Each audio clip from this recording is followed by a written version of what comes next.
Good morning everyone. Student, आज के अपने इस क्लास में नेक्स्ट जो क्वेश्चन करने जा रहे हैं वो 27 जैन 2024 शिफ्ट 1 में आया हुआ क्वेश्चन है। तो स्टूडेंट, क्वेश्चन में क्या कहा गया है, if A comma B with the orthocentre of triangle whose vertices are this this and this and integration I1 आपको कुछ इस तरीके से दिया गया है, I2 आपको कुछ इस तरीके से दिया गया है, देन आपसे वैल्यू पूछिए 36 time I1 divide by I2, मतलब इंटीग्रेशन सोल्व करने के बाद I1 divide by I2 is equals to, there are 4 option, option A 72, 88, 80 and 66, ये हमारे पास ऑप्शन है। तो स्टूडेंट ध्यान से देखो, सबसे पहले हम ऑर्थो सेंटर के बारे में बात करेंगे। तो बेसिकली स्टूडेंट, अगर ये हमारे पास कोई ट्राइंगल है, ये पॉइंट मान लेते हैं ए, ये पॉइंट मान लेते हैं बी, ये पॉइंट मान लेते हैं सी। यहां पर मान लेते हैं ए के कोऑर्डिनेट है 1,2, बी के कोऑर्डिनेट है 2,3 और सी के कोऑर्डिनेट है वो 3,1। ठीक है। ऑर्थो सेंटर जनरली बनता कैसे है, जब हम वर्टेक्स से अपोजिट साइड पे परपेंडिकुलर्स डालें, मतलब हमने क्या किया, यहां से इस पे परपेंडिकुलर डाला, यहां से इस पे परपेंडिकुलर डाला, मतलब तीनों परपेंडिकुलर्स का इंटरसेक्टिंग पॉइंट, ये जो कहलाता है वो कहलाता है ऑर्थो सेंटर। क्या कहलाता है स्टूडेंट? Ortho centre. तो बेसिकली ये आपका ऑर्थो सेंटर है, और जो ऑर्थो सेंटर आपको इस क्वेश्चन में दिया है A, B।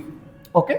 अब स्टूडेंट बेसिकली मैं क्या करने जा रहा हूं, ऑर्थो सेंटर निकालने से पहले मेरे को एक बात बताओ, इस लाइन की इक्वेशन इजीली निकाल सकते हैं, और ये लाइन है वो इस लाइन के परपेंडिकुलर है, यही बात कही हमने। परपेंडिकुलर इसका मतलब इस लाइन की स्लोप और इस लाइन की स्लोप, दोनों की स्लोप का प्रोडक्ट -1। दैट मींस स्टूडेंट इस लाइन की हम स्लोप इजीली निकाल पाएंगे, और स्लोप और इस पॉइंट की फॉर्मेशन की हेल्प से इस लाइन की इक्वेशन निकाल सकते हैं। यस और नो? तो पहले मैं इतना काम करता हूं, पहले मैं स्लोप निकाल रहा हूं। देखो स्टूडेंट, कर क्या रहे हैं हम, क्या लिख रहे हैं, slope of A B multiply by slope of, student इस पॉइंट को मैं नाम ले देता हूं m, slope of C M, दोनों का प्रोडक्ट -1 है। क्यों? क्योंकि ये लाइन इस लाइन पे परपेंडिकुलर है, स्लोप का प्रोडक्ट -1। दो पॉइंट्स के हेल्प से स्लोप कैसे लिखते हैं, y2 - y1। स्टूडेंट फॉर्मूला मैं यहां लिख रहा हूं, स्लोप जनरली होता क्या है, वो होता है y2 - y1 divide by x2 - x1। Student मैंने क्या किया, ab इसको x1, इसको x2, इसको y, इसको x1 y1, x2 y2, y2 में से y1 स्टूडेंट 3 - 2 डिवाइड बाई 2 - 1, ये हमारे पास इसकी स्लोप है, मल्टीप्लाई बाई इसकी स्लोप हमें निकालनी है, तो मैं इसको लिख देता हूं MCM। ठीक है, slope of CM that is equals to -1।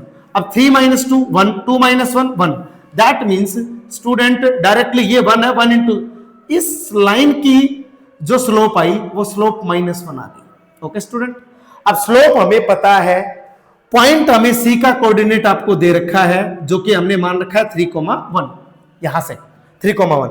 अब मेरे को बताओ, स्लोप और पॉइंट की हेल्प से जो लाइन की इक्वेशन होती है वो y - y1 slope into x - x1 होती है। तो y - y1 ये होगा, बराबर स्लोप हमारे पास -1 दे रखा है, x की जगह x, x1 की जगह 3।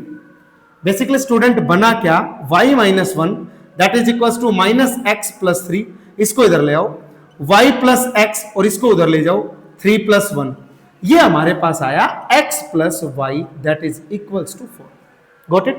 अब मेरे को एक बात बताओ, अगर ये ऑर्थो सेंटर इस लाइन के ऊपर है तो पक्का ये जो कोऑर्डिनेट है इस इक्वेशन को सेटिस्फाई करेगा, करेगा कि नहीं करेगा? करेगा। तो a, b अगर मैं यहां पर रखूं, क्यों रखा वो आपको पता चल गया होगा, ये ऑर्थो सेंटर है, ऑर्थो सेंटर है, इस लाइन पर है, लाइन पर है तो इसको सेटिस्फाई करेगा, सेटिस्फाई करेगा तो a + b किसके इक्वल आ जाएगा, 4k। ये आप याद रखें।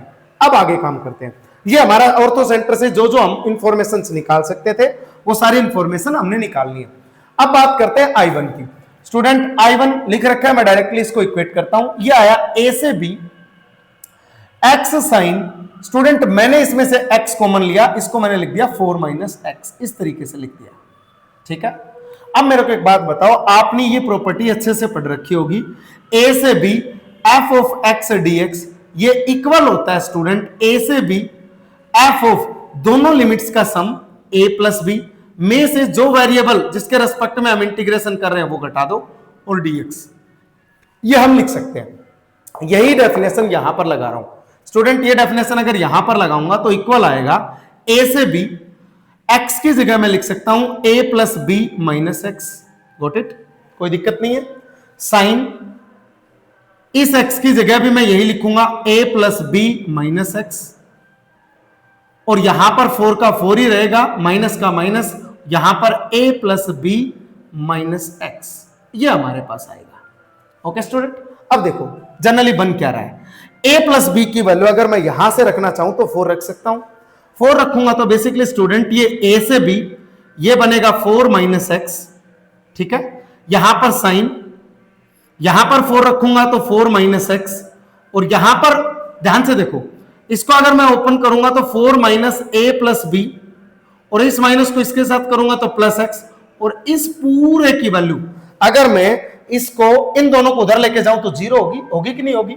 तो स्टूडेंट अगर मैं ए प्लस बी की जगह 4 रखूं, यहां से ये भी बोल सकते हैं 4 माइनस 4 0, मतलब ये आएगा स्टूडेंट कहीं ना कहीं एक्स। अब देखो इसको मैंने क्या किया, इक्वेशन फर्स्ट मान लिया, ठीक है। और जो हमारे पास इक्वेशन, सॉरी जो इक्वेशन थी उसको मैंने फर्स्ट, और जो ये नहीं है, इसको नहीं आई है उसको सेकंड। अब देखो मैं क्या करता हूं, इक्वेशन फर्स्ट में इक्वेशन सेकंड को ऐड करता हूं।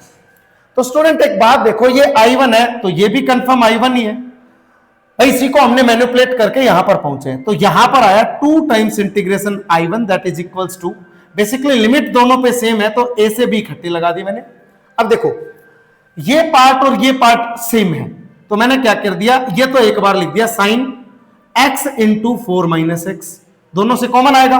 अब देखो ये दोनों सेम है, कॉमन ले लिया, यहां पर क्या बचा x, यहां पर क्या बचा प्लस 4 माइनस एक्स, ये हमारे पास इंटीग्रेशन बना, ठीक है। अब देखो x से x कैंसिल, ये 4 टाइम्स है, इस 4 को मैं अगर बाहर निकाल के लेके आऊं तो बेसिकली स्टूडेंट ये क्या बनेगा, 2 times I1 that is equals to 4 time integration a से b।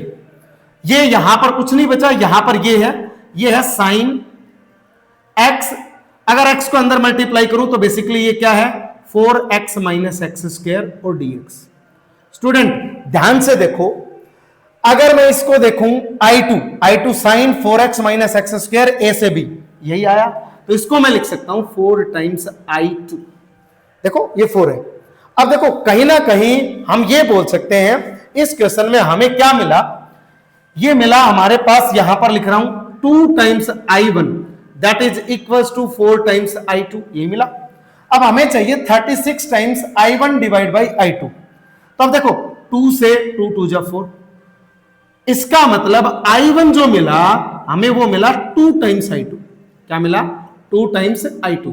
अब इसकी वैल्यू कैलकुलेट करते हैं, हमें चाहिए 36 times I1 divide by I2। 36 का 36, I1 की जगह मैं लिख सकता हूं 2 times I2 divide by I2 जो एज इट इज है ये रहा, I2 से I2 cancel, 36 into 2, basically student ये आया 72, 36 इंटू 2 72। तो स्टूडेंट आप देख पा रहे होंगे इसकी वैल्यू 72, ऑप्शन ए करेक्ट है, बाकी ऑप्शन इनकरेक्ट है।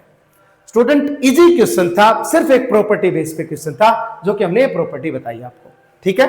तो स्टूडेंट आप लोगों से ही हमें मोटिवेशन मिलता है, आप जितने लाइक कमेंट्स करेंगे उतना ही हमें मोटिवेशन मिलेगा। इसी टाइप से आपको हम प्रोवाइड करते रहेंगे, पीवाईक्यूज के जितने भी सॉल्यूशन है कोशिश करेंगे हर चैप्टर के आपको सॉल्यूशंस प्रॉपरली मिलते रहें। तो आप अपने चैनल एमएस क्लासेस को लाइक करें, शेयर करें एंड सब्सक्राइब करें। Thank you so much.